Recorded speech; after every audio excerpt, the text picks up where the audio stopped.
and 314 for a shooting at Century Theaters. They're saying somebody's shooting in the auditorium. Roger, keep your fires west of the smoke. You're cleared hot. An officer hit. Send me the world. Don't go over that fence. Don't go over that fence. Grab the shotgun again.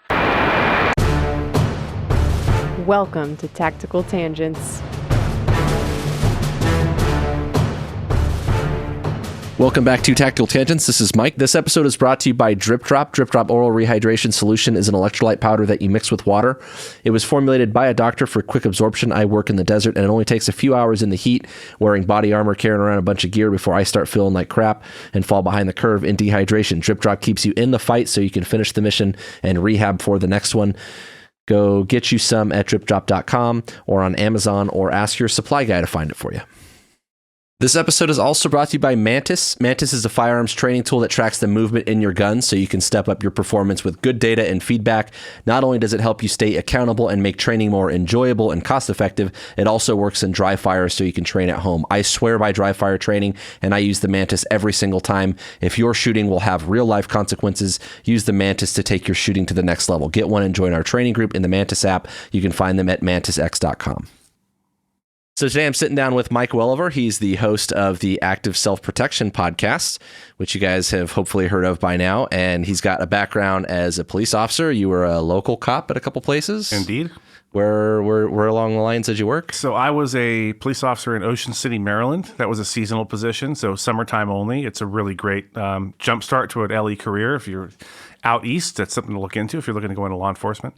And then I was what's called a special police officer, which is really a glorified security guard in the DC area. Worked at the Secret Service field office out there, and I joined the feds in 96 with the now defunct Immigration Naturalization Service as an agent for them. Yeah, so you beat me to it, but local cop for a while, and then went on to do the federal thing, working for. That was basically ICE at the time. Yeah, right? yeah. I think I had 5 different badges as a Fed because it changed that many times. Because immigration is sort of a hot button issue. So sure. Every time we change agencies, they try to minimize the I word to the extent that they could, because it's a hot button. It's a political hot potato, as it were. Right. So I was an agent with INS, and then a detention enforcement officer briefly with INS because I had 4 kids and lived in San Diego and I wasn't getting any overtime. Did that for a year and a half. And then I got picked up as an INS special agent. Oh. And then that converted over to Immigration Customs Enforcement, Office of Investigations.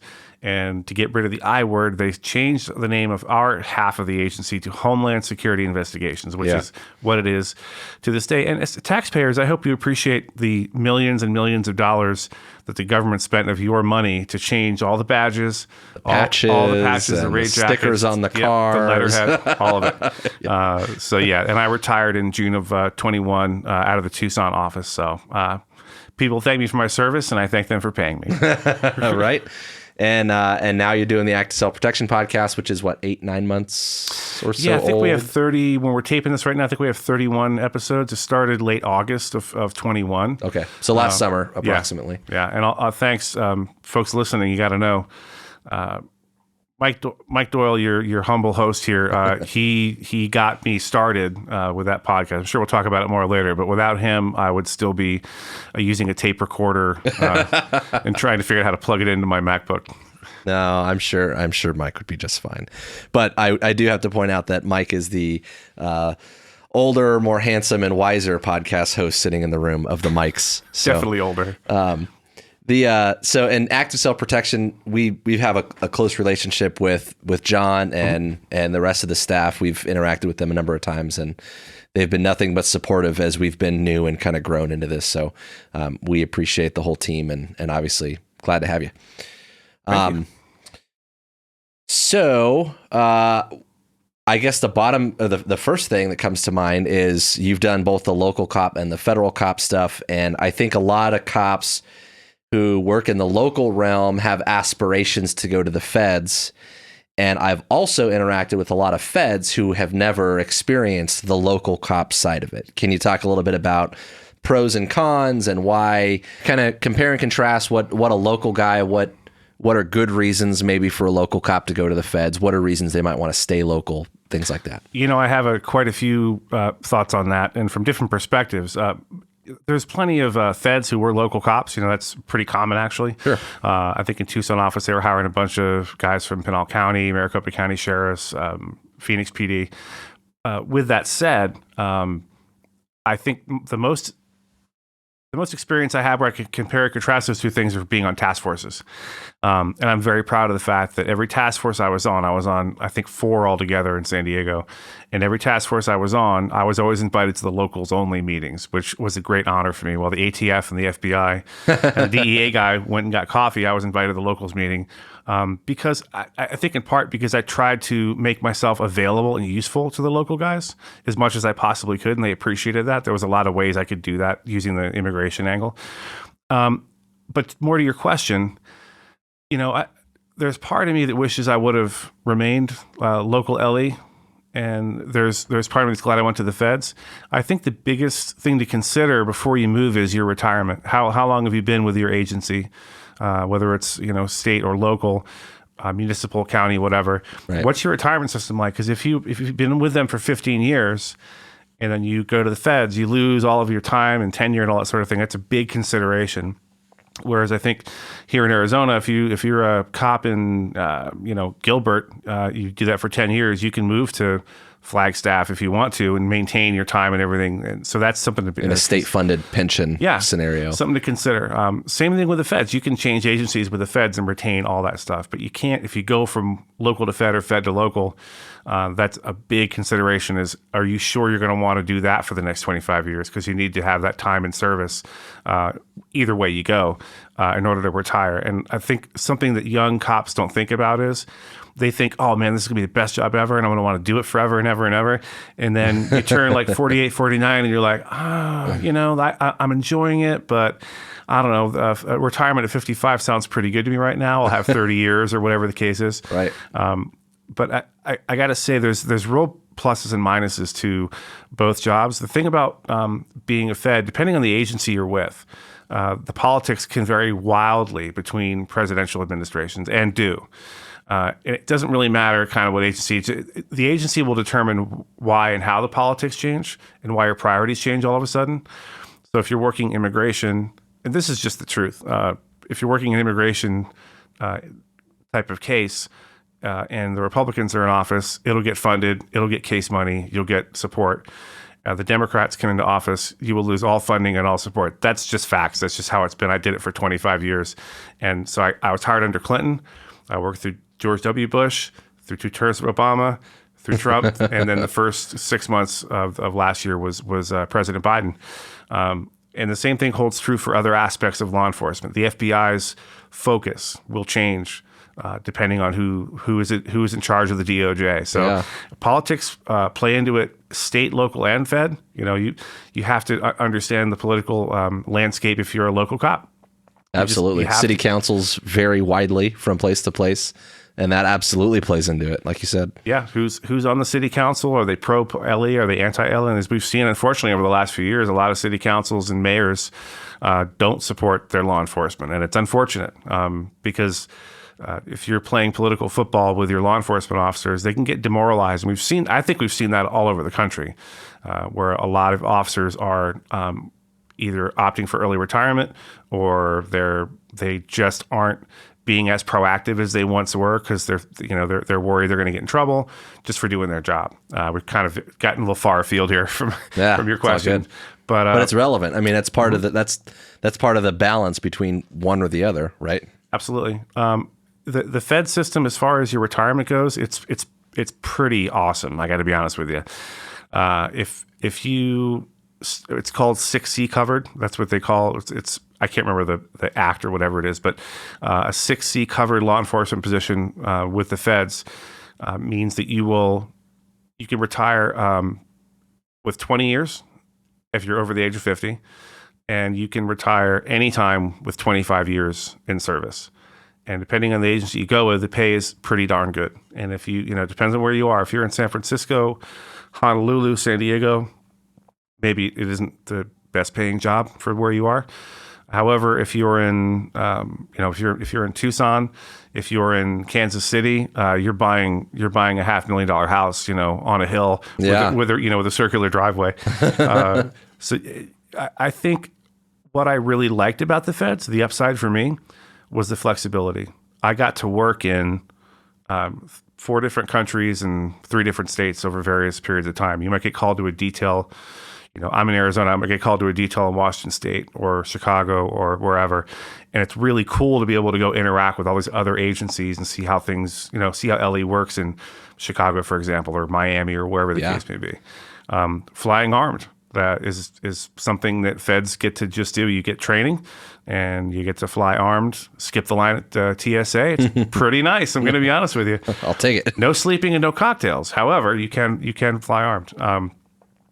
So I think the flexibility there, the ability to bring the resources of the federal government to assist local LE was my favorite thing to do. I'll give you an example. In San Diego, hypothetical, the sheriff's department has a homicide suspect, and that homicide suspect is out and about, and they don't have quite enough PC to make an arrest. They talked to some people, they're working on PC. Well, it turns out that guy is a previously deported felon. We call Mike. What does Mike do?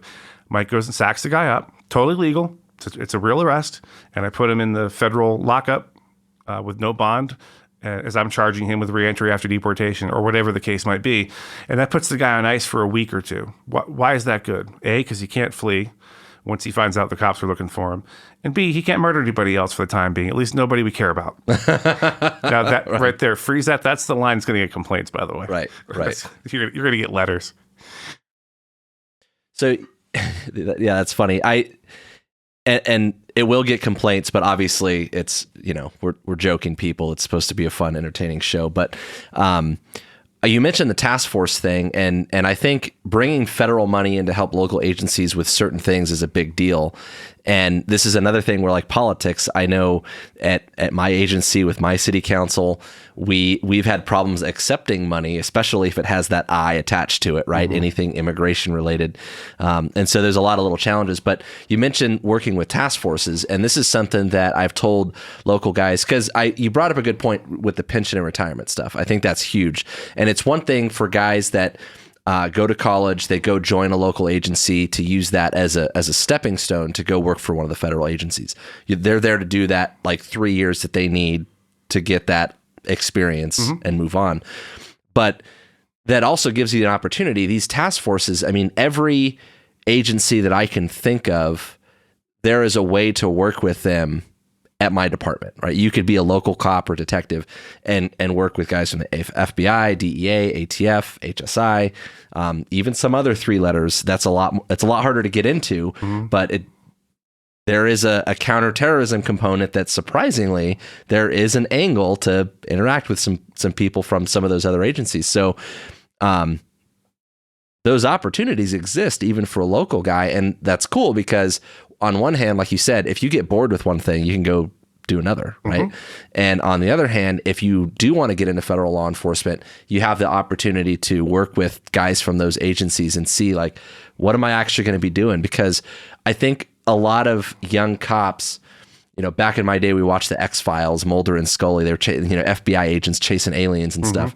And I think a lot of people thought that I'm going to go work for the FBI and either hunt aliens or chase terrorists like across international lines and stuff. And that might be true if you make it to that level, or you're doing a lot of like accounting, finance, fraud stuff. Yep. And that is not nearly as sexy in many cases. Important, necessary, but sometimes not as sexy, right? And so it's a good place to put your feelers out and interact with guys from different agencies and say, like, hey, what am I actually going to be doing? Immigration, that might be a hot button for a lot of people, but maybe you go work with the immigration guys and you see the human trafficking side of it and the sex trafficking side of it.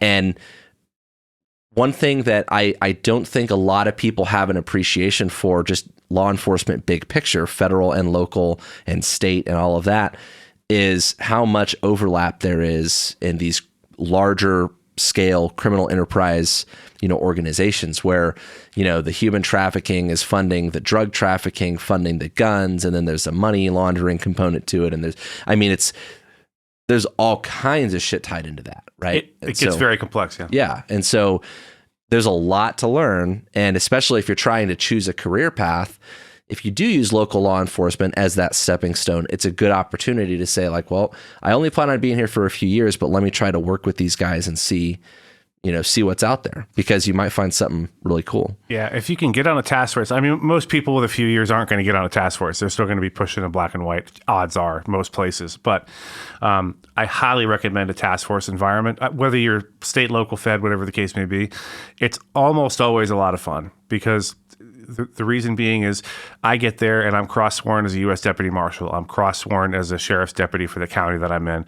So now I have the ability to pull a traffic stop for a state violation, whereas I couldn't do that before as a fed. Yeah, that was another point I meant to bring up too. Yeah, no, I'm saying task forces are a lot of fun. Being able to have all those resources like that. So what I mean by that is, if I'm working a case and I got a gangbanger who's a previously deported felon, and we get him and he's got a gun with him, I got an ATF agent I can call and run that gun right here and now, like right this second. I don't have to worry about sending it off to the ATF and having them get back to me in a week or two. And that's true of all the agencies. That's true, for example, like I said, the example I gave before of being able to put that young man, that murder suspect, on ice for the locals for a week while they got their PC together, probably prevented a crime or two from happening.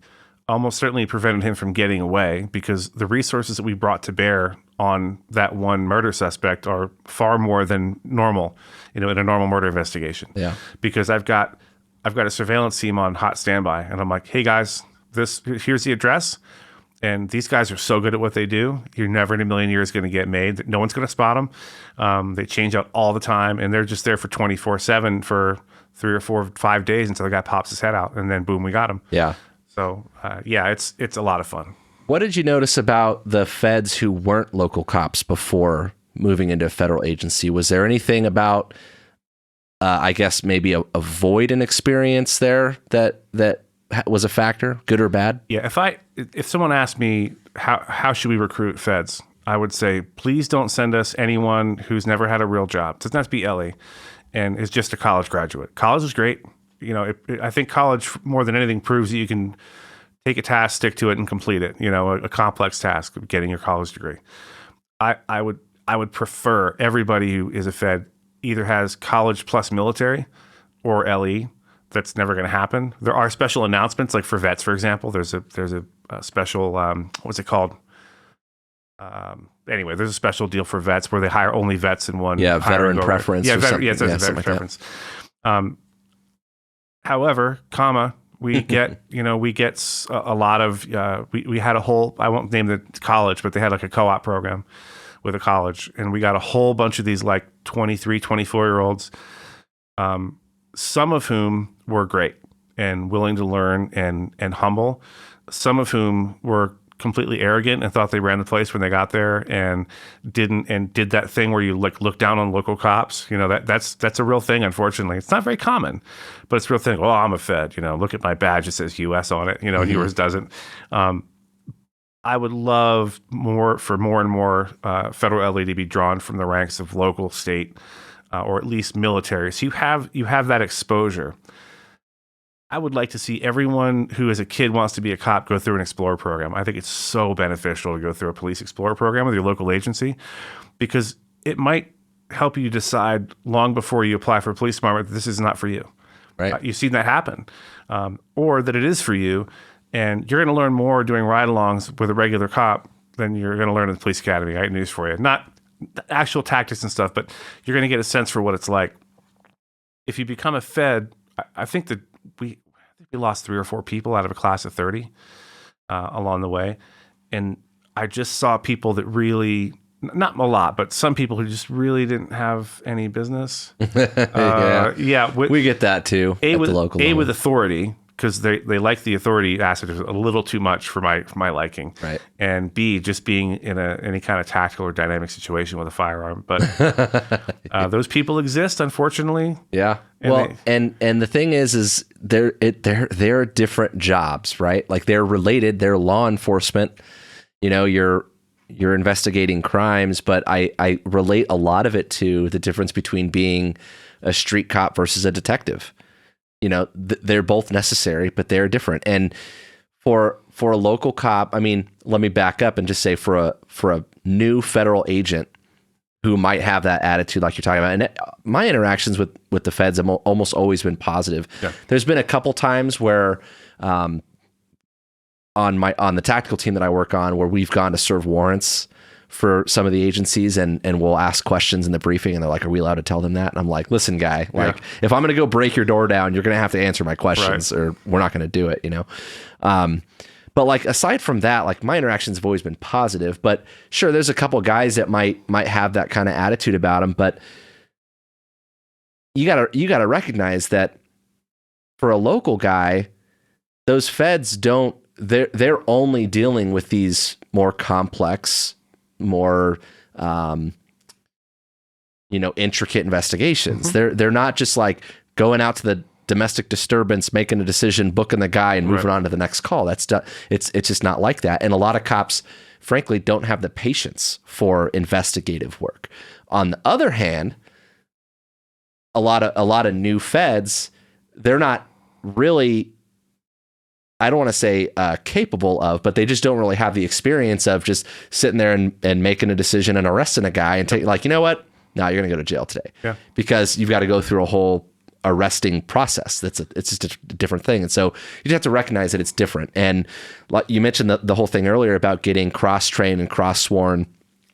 You know, the feds can't make a stop because your registration's expired. Right. That's not in the realm of authority for your normal like FBI guy. They don't make traffic stops.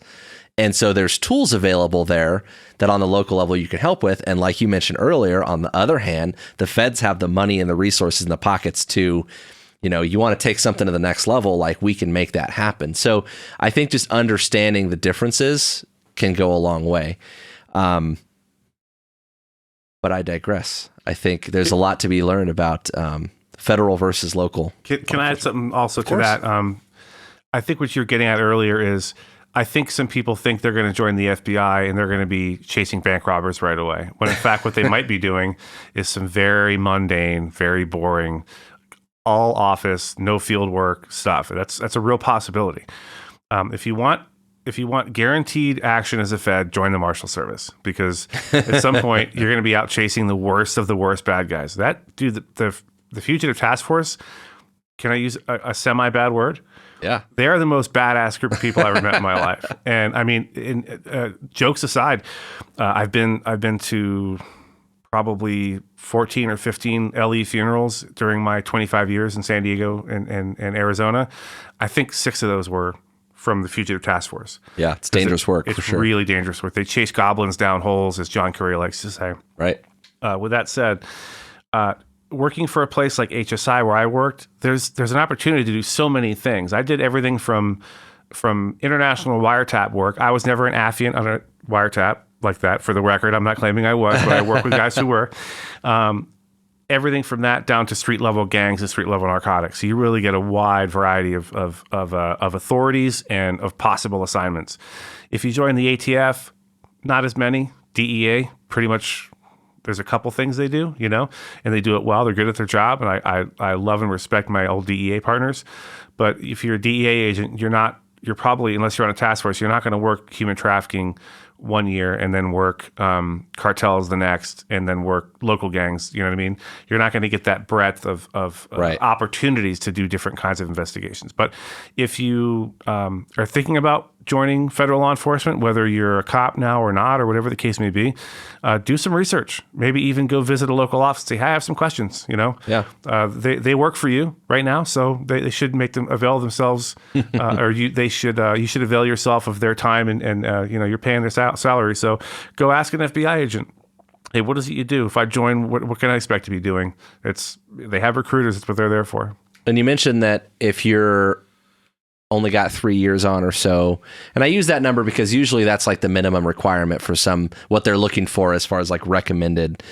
But yeah, you might not have the tenure or the experience to get into one of those assignments, but certainly by then you've met people who work in those assignments, and you can talk to your buddies and they can put you in touch with the right guys, and you go out for beers or whatever it is and have those conversations. Like you said, one thing that I always encourage cops at my agency to do if they're looking at getting into specialized units is, go ask your boss if you could ride with them for a day or a week or a couple weeks. And that's staffing and stuff dependent. But the thing is a lot of our guys, I feel like they never ask. They don't even ask. And it's like, of course you're not going to get the opportunity if you don't ask for it. Right. So, if you want to go work with one of these task forces and say, hey, I'm interested in something like this. I'd like to go take a few days or a week and just ride with them if I can and get some exposure to see what I want to do. And more often than not, your bosses will be receptive to that if you're patient with them. And if your agency allows it, go on your day off. Take a day off and go ride with them, see what they do. I mean, if you're that interested in doing it, you'll take a day off or two if that's what it takes. I'm assuming your agency allows for such things. They may not. Us local guys tend to be hourly employees, and so you run into some insurance and workers' comp issues. Right. Okay. So there's always that. But that's dumb locals. Yeah. And then overtime and so I know, stupid local stuff. But anyway, so tell us about the podcast. The Active Self-Protection Podcast. Sometime... Dude, is it me, or since like COVID, the years all kind of melt together? Yeah, last couple of years have been a blur. Sometime in 2020, I was looking forward to retiring, in a year or so, and I brought the idea up to John. And at first, he was kind of like, I don't know, like, what are we going to talk about on a podcast? What would that even look like? And I really didn't know either, to be honest with you. I'm just a big podcast listener. I listen to Rogan. I listen to you guys now, and comedy podcasts. I listen to more podcasts than I do music. So he got a hold of me just before I retired. So May of 21, he goes, I talked to Steph. Let's do this. Let's give it a shot. We'll see if it works. We'll do it on a trial basis. We'll do it for 6 months and see what happens. And so I'm like, cool. And then I'm like, let me get it on YouTube and look at some videos on how to make a podcast. In the words of Jeremy Clarkson of Top Gear, how hard can it be? Well, the answer is very hard and very complex and difficult, a lot more so than I had thought. I figured, how hard could it be? You record it onto a computer. I didn't even know what that meant. Honestly, how that actually worked. And you throw it on the internet. It's blah, blah, blah. No big deal. Fine. Fortunately for me, you are a mutual friend, now a mutual friend of John Correa and myself. Okay. So Mike here really, really came in clutch, told us what equipment to buy, gave me some editing advice and all sorts of stuff. And he probably solved us a year's worth of buying new stuff, so we bought the wrong thing or stuff like that. So again, you guys would have been all right. I appreciate it. So after he said, let's do this, we sat down and talked about it, and we decided the main focus of the episodes would be to find people who've been in defensive encounters, whether they're private citizen or LE or whatever the case may be, and discuss the incident with them. But we wanted to focus on before the incident. So for example, if they're not LE, had they had any training? If they're CCW, have you taken a class aside from a basic CCW class? Have you taken no classes? Now, we don't shame anyone one way or the other. We'd like to know if somebody successfully defended their own life or that of someone else with a firearm. I think it's interesting to find out, hey, did he do IDPA?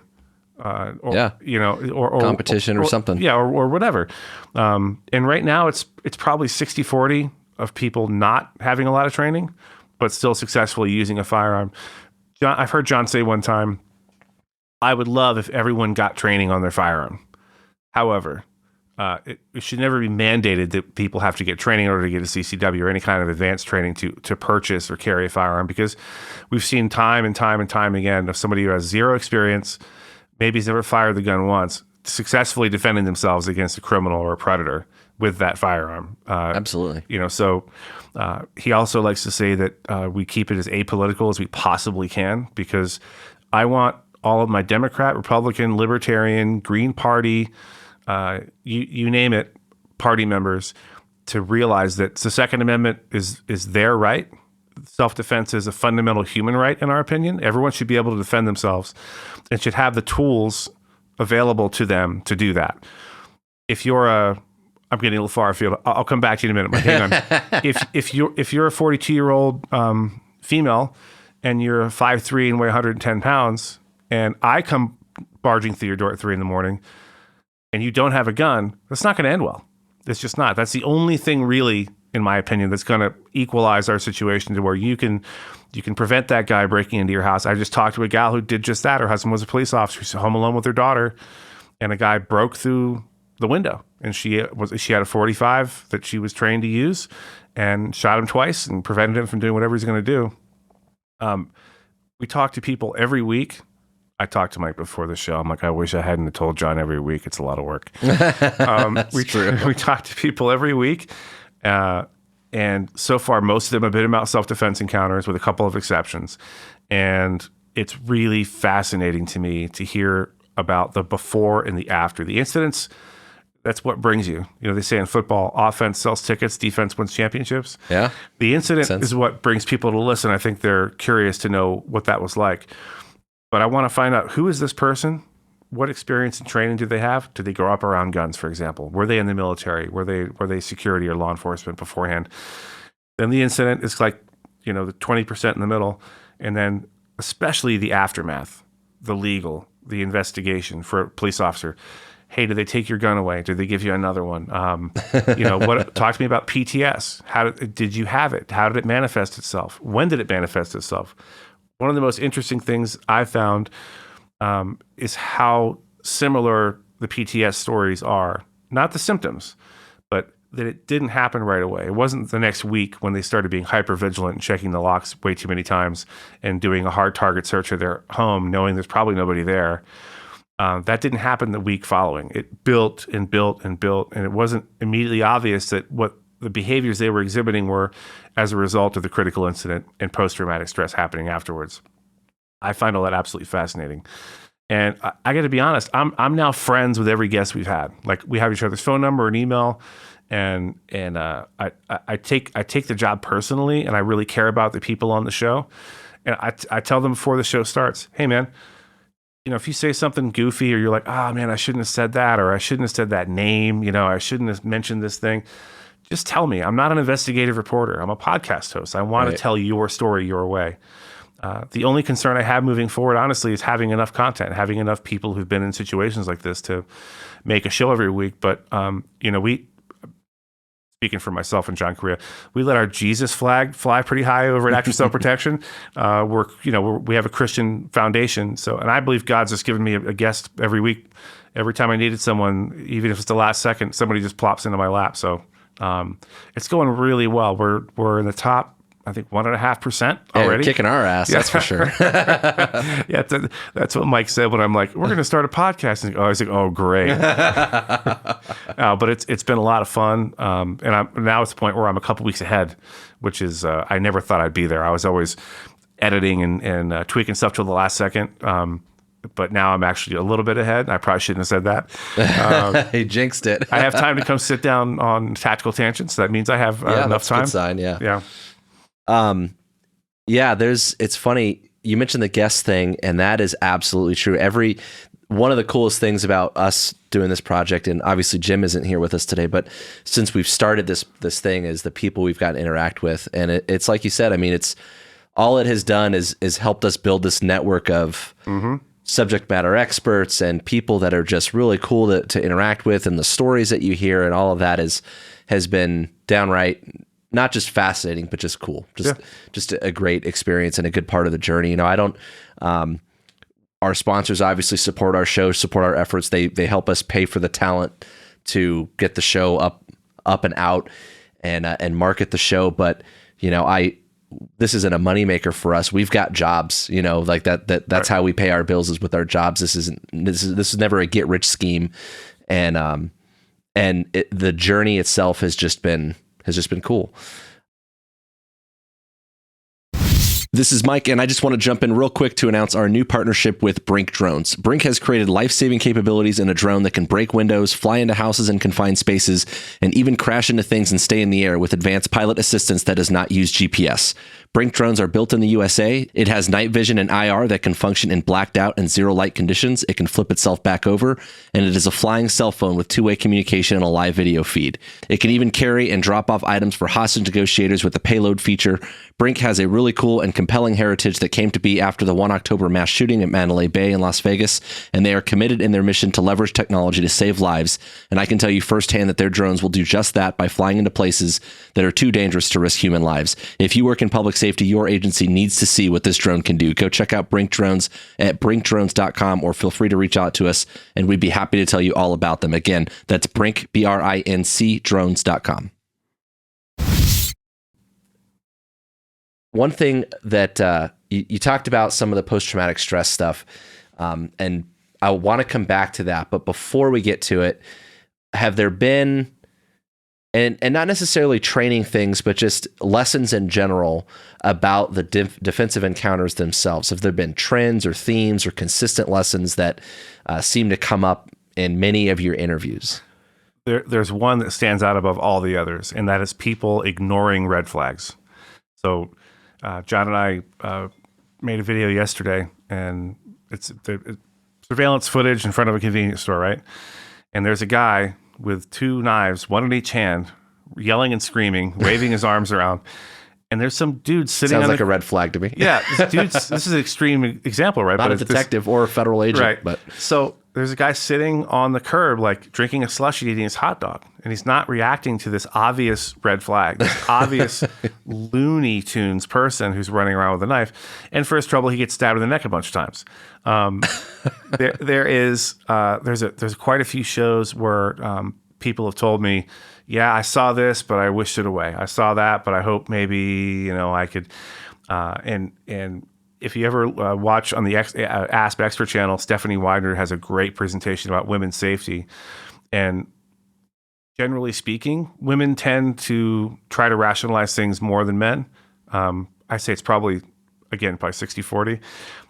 Men do it too, where we had a gal on who had like 3 or 4 big red flags up on her face and walked into her house anyway and got stabbed a whole bunch of times by a stranger who had broken into her house. We've had another one where this young man is dating a gal and her ex had been stalking her, and they're getting ready to go up to her apartment. She's getting ready to go up to her apartment, and he's like, you really shouldn't go up there. This guy's been making threats. This guy has access to firearms. He had a bad feeling this guy was going to be waiting for him, and sure enough, he went up and got shot, I think, 15 times by this guy and managed to survive. Jeez. So I think the biggest thing sounds vaguely familiar. Where was that one? Minneapolis. Huh. I want to say it's Minneapolis. Either he lived in Minneapolis or it happened in Minneapolis. But so for sure, the biggest trend I've seen is people conspicuously ignoring red flags. If your gut is telling you something's not right, listen to your gut, follow it, and if you're wrong, no harm, no foul. You avoided the thing that wasn't there. It's not a big deal. Same's true for cops. I mean, almost doubly true for cops. If you're on a traffic stop, if you're on a street contact and you're like, man, I just got a bad feeling about this, chances are you're right. So when you get that feeling, take action. If you got a street contact and the guy's sitting there and you have a legal right to detain him, put cuffs on him. Prevent him from being able to assault you with his hands. Whatever the case might be, put him in your car, get him out of a place where they can assault you or someone else. You remember that video of the 2 Brevard County sheriff's deputies, and that guy comes out of the back seat with an AR pistol and starts shooting at him, and they have a shootout like around the car. Oh, yeah. One cop lost a mag. It was crazy. Then the guy, his gun jams, he comes around and starts bashing the guy over the head with the... Yeah. I said when John and I did a video on that, I'm like, I'm watching the pre-attack. There's no real indicators, but I'm looking at the one deputy talking to the 2 people by the car, the other deputy's chatting the guy up in the back seat, and everything seems pleasant to the average... Your average consumer would not realize that there's a lot of tension in the air, but cops know exactly what I'm talking about. You're sitting there, you're like, this is about to go south very poorly. I don't know how. I don't know why. This is about to go poorly, and there's nothing I can really do about it. There's nothing over. You're totally reactive. Yeah. You're just waiting for the thing to happen so you can react to it.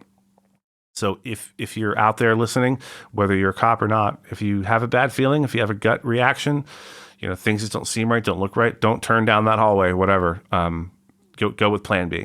Yeah. So there's a lot to unpack in that, because earlier you talked about how training and requirements to get training aren't, this is your right? Like self-defense as a right is is something that we all have, right? And I think there is a strong sense of just people don't know what they don't know. Like they think that they don't realize how difficult being a good pistol shooter can be, frankly, or how hard it is to manipulate a shotgun under stress. I mean, everyone, I got my 12 gauge and, the sound of a shotgun racking is going to scare off every intruder within 10 square miles. Get out of here with the racking sound. Yeah. And so like people just don't know, and they just don't have the experience. And the training, although it's out there, it's often a significant investment, not only in money, but also in time. And what I love about this era, the information age or whatever you want to call this, is like now you have things like podcasts that you can listen to and YouTube channels that you can watch, and you can learn so much of this to kind of get a sense of what you don't know, which leads me to exactly the stuff that you're talking about, which is it turns out some of the most important stuff you need to know isn't how to operate the pistol, right? There's a whole element of human psychology that you need to understand about normalcy bias, which we've talked about a number of times on the show, which is you always want to rationalize things that are not normal to make it feel and seem normal when it clearly is not. And that's a really big deal. There's a book about that we recommend often on the show called The Unthinkable by Amanda Ripley. And she talks about just recognizing that an attack is happening. Yeah. And there's a whole delay phase of, people trying to, we've seen this a lot in active shooter events where people think they'll go so far as to say, I think it's just a drill. It's like, no one told me a drill was coming. We've never prepared or been or discussed a drill, but for some reason they just think in their head that it's a drill. It's got to be something normal. It's got to be something routine. It's got to be something planned. And you could be in the midst of an active shooter event, and here it is. The San Bernardino active shooter incident, which we did a debrief on with a police lieutenant who was involved in that. Someone thought that the first gunshots was like a dumpster outside. There was one of the first people shot was someone sitting outside of the doors before the two shooters walked into the building, and they thought it was the sound of like a dumpster getting like set down on the ground or something like that. We want to rationalize it as something normal, and so I think just reading a book like that is a good place to start. The Gift of Fear by Gavin de Becker. He talks a lot about your intuition, and one of my favorite quotes from that book is, your intuition is always right in at least two ways. One, it is always in response to something. There is a stimulus, right? It doesn't mean that your intuition is right or wrong, just that it occurred in response to something.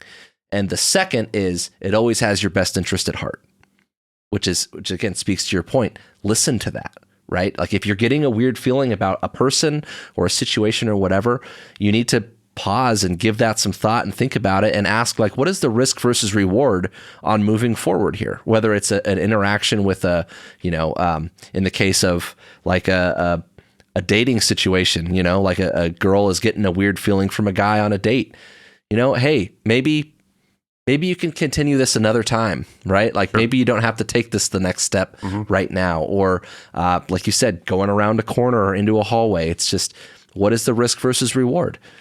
So I think there's a lot to be said in terms of that pre-attack stuff, and again, just not knowing what you don't know. Sometimes it's not the hard skills. I can give you an example in my life. My wife and I were out. We're staying at a hotel, and next to the hotel there was a venue, and it was a casino hotel. I should explain that.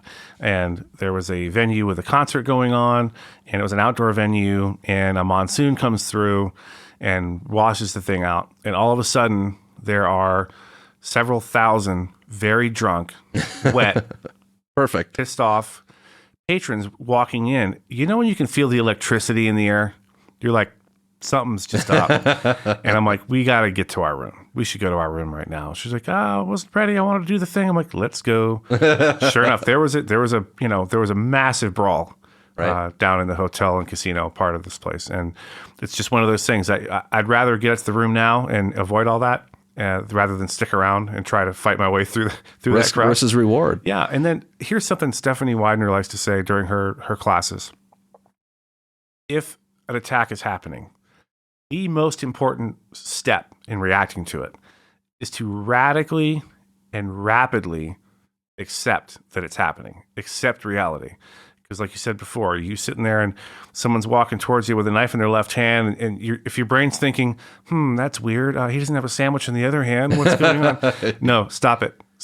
And push the red button. Yeah, snap out of it and get out of there. Yeah. Or if you're a self-defender, if you need to draw a firearm, draw it now. Don't wait. Don't wait for him to come running at you with it. I think that aspect of a critical incident is probably the most important, because if you're already behind the 8 ball, if someone's already acting, and you take another second and a half to accept the fact that it's happening, anything longer than it takes your brain to realize this is a thing, this is a stimulus that I'm receiving right now, is a guy's walking towards me with a knife in his hand. Right. Every second counts. So the longer it takes you to come to that realization, the less your chances are of getting out of that unscathed. And that's the thing is, I said, like, press the red button, and people don't want to push the red button. Mm-hmm. They don't want, because it's that normalcy thing, right? And in the line of work that I do in law enforcement, I mean, there's been enough times where you've been in those situations and you're like, I've seen the way these things end. Yep. And you can't be afraid to push the red button. I mean, that's your survival depends on that. And sure, that you have to tamper that with, well, we don't want to be too reactive, right? We don't want to, draw and shoot when it's not appropriate or time to draw and shoot. Right. But I think one of the first steps in recognizing, like, again, how much you don't know, well, it starts with that acceptance and that understanding, like, conversation with yourself about, like, well, what are my left and right limits? Where are my thresholds? Where am I gonna do this? So we talked about some pre-attack indicators, and another thing I wanted to talk about was hindsight's always 20/20, right? It's easy to, from a detached point of view, watch a video and say, like, oh, these are, like, all these signs make it seem obvious. And something that we've done a lot on the show when we've done some of our debriefs, and obviously I assume happens in some of the podcast discussions, but certainly on the channel when you and John are doing badge cam videos or any videos, really. One of the things that we're always trying to address and deal with is we want to talk about lessons, right? We want to talk about the hindsight. We want to point out the pre-attack indicators, but we want to do it in a way that, like, hey, we're not here to talk trash. We're not here to second guess people for sport or a Monday morning quarterback or any of that. We're trying to bring these lessons to light so other people can learn from them. Can you talk about your philosophy on finding that balance and doing that in a constructive way that is not talking trash and just breaking people down for the sake of doing so? That is such a good question. You have no idea what a good question that is. I sound like Trump just now. Yeah. Probably the best question I've ever had. You probably don't even understand how good that question was. But we've had to do it too, and that's the thing is it's a hard thing, right? I've really struggled with that, and I still haven't really achieved the balance I'd like to achieve, because I find myself looking at some videos and there's a small thing. Like, for example, there was a video where we freeze framed on an officer just been shot at by a female passenger in a car, and she's now running away. And his reaction was very fast. You'd expect a cop. He's like, okay, I've been shot. I need to draw my weapon and shoot back. And just as he's pulling his gun out, John had freeze framed it, and he was turning on his weapon mounted light, but not in a full firing grip. It's a little thing. It's not the end of the world. Good for him for using the light. Good for him for getting the gun out quickly. And as I'm saying the words, I just wish he would have, I wish he would have established a full firing grip and then, activated it with his non-dominant hand or however normally activates the light. I feel myself always wanted to say, look, this is a nitpick. Hear me when I say this. I'm not criticizing this officer. There's lessons to be learned. I want to point them out.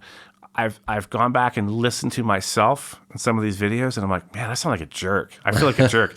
Like I was a little too hard. I think tone of voice is important. I feel like I've been a little too hard on some.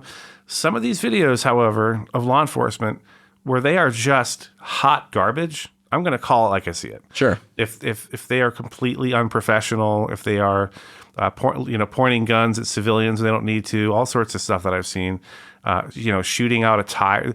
There's one in New York where there's like 5 or 6 officers around this car. He's trying to ram his way out of traffic, and this gal has every reason to shoot the driver. and try shooting the tire, which I guarantee she was never trained to do. No one ever, And in situations like that, or there's one in Atlanta where there was, 4 or 5 officers, and it was a DV call, domestic violence call. And right at the beginning of the badge cam, the suspect, the husband or boyfriend, I can't remember which it was,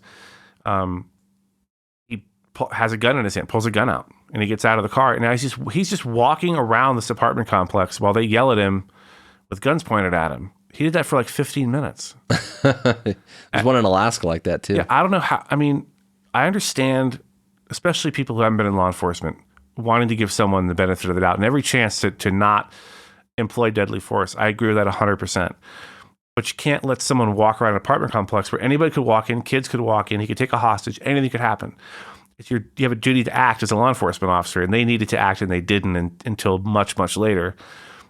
I'm going to call that the crap show that it is. Sorry, I can't mince words. I'm not talking trash. I'm pointing out what is painfully obvious, I think, to everyone. So I've said a few things in the channel I wish I hadn't said, mostly offhanded stuff. If you're listening, folks, cops tend to be a little cynical. We tend to have a different view of the world than everybody else because we see the worst in people every day. Every day you go to work, you're frequently dealing with someone's worst day of their life. You're frequently dealing with people at their worst. And so when I say we had a video where a guy was running from the police, he led him on a high-speed chase and on a motorcycle. He ditched the motorcycle and he's running across a field, and the cop struck this guy with his cruiser. The guy wasn't presenting a threat. He didn't appear to have any weapons. There was no one for him to assault in the immediate area. So we pointed out rightly that the use of the motor vehicle to stop him was extremely excessive force. It was totally uncalled for, indefensible. Later on in that same video, I'm talking about something or the other, and I said in passing something like, I'm not losing any sleep over this guy's injuries. Now, to a non-cop, I have to remember that sounds just as bad as it sounds. Callous or whatever. Terrible, yeah. Two things can be true at once. I could point out the fact that was an unjustified use of force, and in my mind, I can be thinking about all the times I've had to pull people out of cars because someone ran from the cops because of their warrant that would get them 2 weeks in jail or whatever it is. They couldn't be bothered to handle their own responsibilities. Right. And so they run from the cops, and 2 other people end up crashing into each other, and innocent people get injured and killed, or their car gets wrecked and their insurance won't cover it because it was a police involved, or whatever the case may be. And now they can't go to work for 2 weeks. So I don't lose sleep over the fact this guy got injured. Make me a bad person? I don't know. Maybe. But the fact is, I'm not going to lose sleep over. Yeah, I'm learning, I should say, to just be more careful and don't use kind of a throwaway line like that. I didn't need to say it. It didn't need to be said in the first place. But you live and learn. I think I'm getting better at it and more relaxed with the presentation on the YouTube videos. But back to your point. Critiquing and learning lessons is the mission. That's the point of the badge cam videos, almost exclusively. What to do, what not to do. And the more I do them, the better I think I'm getting at not having more measured tone when I speak. 99% of the videos, the cops did the right thing. And we have, the point is to learn lessons. So I'm going to point out little things. I'm not saying he didn't do a good job. I'm just saying, get a full firing grip. Or please, please, please, for the love of all that is holy, if you're in the middle of a shootout, do not take your radio off of your belt and start yelling into it. Yeah. That, dude, pet peeve, yeah. The LAPD, one of the finest agencies in the country, right? Very well trained, very well funded, or they were. I don't know now with all this stuff going on in California, but there's some sort of weird tradition they have, I guess, of not using a pork chop lapel mic or a surveillance kit mic or whatever. They just have their radio on their belt, and they have to draw the radio out of the radio holder, hold it up to their face to talk on it. And I can't tell you how many times I've seen cops in the middle of something that's not quite done yet, yelling, shots fired, shots fired, shots fired. Yeah. I know that's what you see in the movies and on TV. I know it feels good to get on the radio and go, I just want to make sure people know I'm in this situation right now. It's the script that you've played in your head 1,000 times, and it's the next logical step after the shots get fired, right? John likes to say, listen, especially if you have more than one officer, yelling shots fired into the radio does exactly zero good because this thing's going to be over in a few seconds, odds are, unless unless it's a pursuit or something, then you have to get on the radio. You should be training yourself to the point where you have enough confidence in your skills and abilities and your equipment, the zero of your gun, your ability to make if you have a rear red dot, that you know about dot offset, if the guy's too close, you know exactly where to put that dot. All these things, you should have enough confidence in them and yourself to say, yeah, I have the tools I need and the training and the skills and the attitude I need to protect myself and end this threat right here and now. Right. Getting on the radio, eventually you have to get on the radio, but in the middle of a gunfight is not the time. Yeah, it's a pet peeve of mine, and exactly to your point, you have to be able to independently solve the problem, right? If you needed buddies for that fight, then you should have brought them already. Yeah. And at best, help is seconds or minutes away, and like you said, this is probably going to be over before that. So I think those are good points. And as far as like being critical of stuff as learning points and with hindsight, without just trying to talk trash. We should all be doing, like, we should all look through a lens of how we can get better. And I've said this before, but I have a theory working on a SWAT team. A lot of guys have this impression that if you're on SWAT, that you've got an ego and you're arrogant and you think you're better than everybody. And the truth is, we go behind closed doors after every op, after every training event, and we every detail, nothing gets left, no stone unturned, and no holds are barred. If you don't call yourself out, someone will for you. And I think that makes us better. Uh-huh. And so when we interact with people who are not, I guess, inoculated or indoctrinated to that, I guess, they perceive that as arrogance. They perceive that as an ego. And I actually think it says more about the ego of the other person, because they tend to be kind of offended or, whatever, because flaws are being pointed out. And it's like, look, man, I'm not telling you that today or tomorrow or the next day, I'm not making the same mistakes or going to make the same mistakes. And I'm certainly not telling you that I have not made them in the past.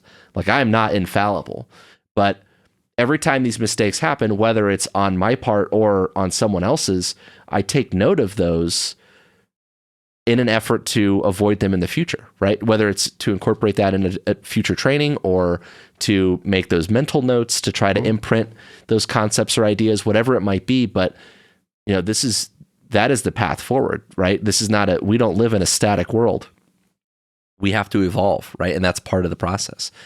So I want to come back to the post-traumatic stress and some of the emotional stuff. I imagine in doing long form interviews with people who have been in these critical incidents, there must be emotional moments and different trigger points for people where things come up. And you talked about some of them, about how it tends to come up, maybe weeks later. And that's one of the key parts of post-traumatic stress is the timeline, right? And stuff like that. But are there,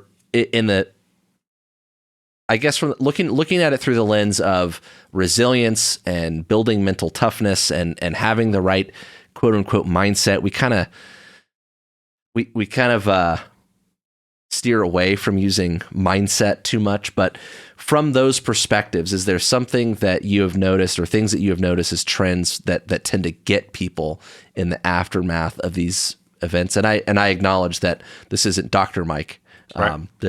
But from interviewing these people, is there anything that stands out to you in those regards? What I was thinking about as you were asking the question, I was listening, by the way. But what I was thinking about was, I can when I'm editing, not live when I'm doing the actual interview. When I'm editing, I can always feel and hear the change in someone's voice as they're getting closer and closer to talking about pulling the trigger or getting stabbed or whatever that traumatic thing is. You can hear longer pauses in between words. You can hear the voice change a little bit. Mm-hmm. And now that I've done it 30 times, I'm more attuned to it. I remember one particular interview, and I won't name the person or single this person out, but as he is describing seeing someone else be assaulted and having to respond to it, I can almost hear him reliving that moment in his head as he's describing it to me. And I could hear in his voice how painful it was to talk about it. And he only talks about it because he hopes it'll help other people, If it was his druthers, he'd never talk about it again. And more to your question, I think the PTS side of it, and like you said, I'm not a psychologist or psychiatrist, but the PTS side of it varies pretty wildly as far as how much time, how it manifests. And I've talked to a couple of people who were in pretty traumatic episodes who didn't experience any. Now, is that true, that they didn't experience any, or do they not want to admit they experienced it? I have no idea. I'll take them at their word that they had to kill somebody and didn't lose a minute's sleep over it. And I can't judge them. I just can't. I mean, one guy who I talked to was a police officer, and he's like, I had to go to the department shrink, and it's like, is there something wrong with me? Am I a sociopath? I had to shoot and kill somebody, and I'm not totally cool with it. Yeah, I'm not bothered by it. I'm not losing sleep. I'm not suffering PTS. And what she said, the doc said, is, yeah, that's one of the ways this shakes out. Sometimes that's the case. Yeah, absolutely. Turns out that he was in a completely justified, shooting. There was no gray area whatsoever. It wasn't like a suicide by cop or anything like that. It was just this guy needed killing right now, and so he killed him. And that therefore he, for whatever reason, his brain chemistry or how he dealt with it in his head, he wasn't losing any sleep. Yeah, I've said that twice now. I'm not losing any sleep. Different context, but sure. Yeah, I think it's important to understand that everyone responds to these things differently. And part of the reliving it thing is a real, your memories. What people don't understand is that this is all an extension of that fight or flight response, right? And so your limbic system, the emotional side of your brain, your subconscious, if you will, takes over in a stressful encounter. And that is also where your habits, your dreams, your routines, everything is imprinted there. And when a critical incident happens and that sympathetic nervous response is peaking, those memories get seared into your brain in a way that, like, you are going to re-experience that on some level, right? And for some people, it's just it's barely a blip on the radar. It's fine. What I would offer, in my experience, and having lots of friends who have been in those sort of situations, and having on some level at least participated in some myself, a lot can be said about the mental preparation that goes into kind of how you train and how you prepare and how you mentally rehearse some of those things, and incrementally getting yourself more ready and able to be in those situations, I think goes a long way. But that being said, there is no clear predictor. There's nothing that says that the situation that you get in is going to result or not result in post-traumatic stress.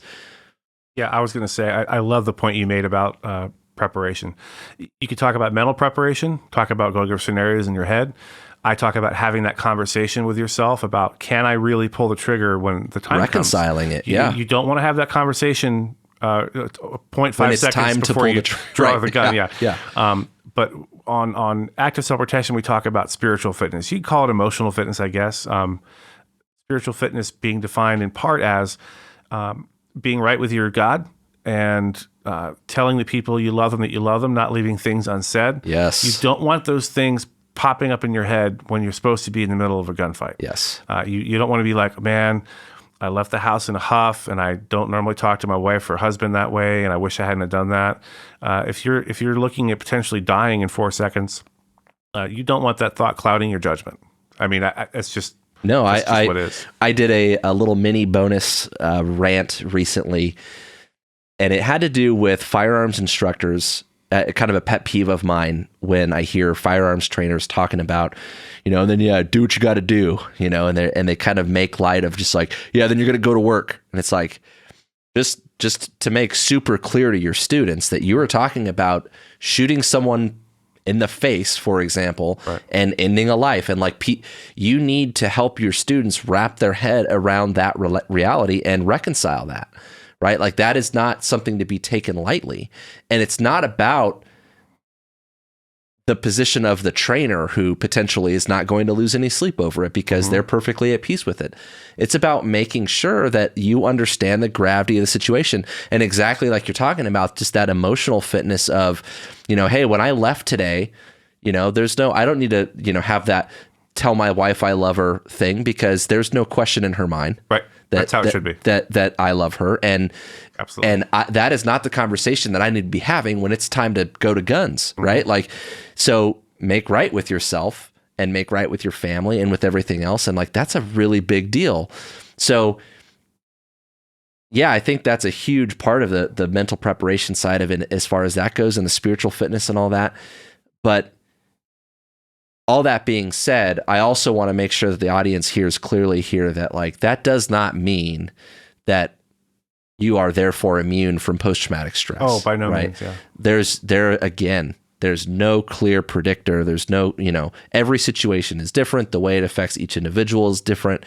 And it's really hard to know what situation is going to get you, and all of us are susceptible to getting got, both in the real life self-defense survival sense, as well as the post-traumatic, more emotional stuff. So I just think I think those are really important points to hit. And the other thing is, about the reliving it. You talked about, having to relive some of those experiences, and especially as it relates to talking to the department shrink, for example, there should not be a stigma about that. Go talk about it. Go and for some people, we did a whole episode on resilience, which is also related to all of this. And building resilience is largely about preparing for and dealing with and overcoming the aftermath of stuff like this. And preparing for it goes a long way. Like, resilient people tend to handle these things not because they are already tougher, but because they've learned how to cope with it, right? They've learned, how to talk about things. And that's a big part of it too, whether it's with their spouse or with the guys at work. And so if that means going to therapy and talking to the doc about it, I mean, I've talked to the doc. Gosh, she knows me by first name. I could tell you that. Like, our department psychologist, she knows me. She knows my wife. She knows all my buddies. Like, we love the doc. She's awesome. So go talk about those things. And when you find, if you're listening to this and you've been in one of these situations, if you find yourself reliving those events, as easy as it might be to want to turn away and to not watch, you got to watch that movie, right? You have to process that. And that can take a lot of work. But I think it's important for anyone that's listening to this and thinking that maybe that kind of resonates with them, that there's those trigger points, or there's like emotional turmoil over some event, it doesn't mean that you're weak or that you weren't tough going into it or anything like that. It just means that, hey, you got to find the right coping mechanisms. And that means talking about those things and facing those things, and not just trying to stuff it down and have nightmares about it, or find an unhealthy coping mechanism, potentially even worse. Yeah, just to touch on that real quick, my buddy John Hintz was on the show recently. He's a retired detective with San Diego County Sheriff's Department. And he really enlightened me when he said, I had two or three child drownings in a very short period of time. Dead kids is the worst part of the law enforcement. Abused and dead children is the hardest part of being in law enforcement. So, and then he slowly started to, do destructive behavior, drink too much, not work out, look at pornography, all this other stuff. That led him to be in a bad spot. Then he ends up getting into a shooting, justified. He gets into another shooting.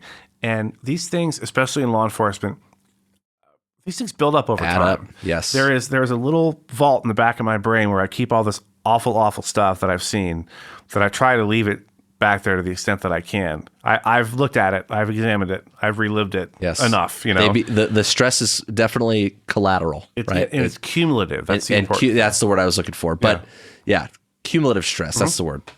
Yeah, and I just think it's important.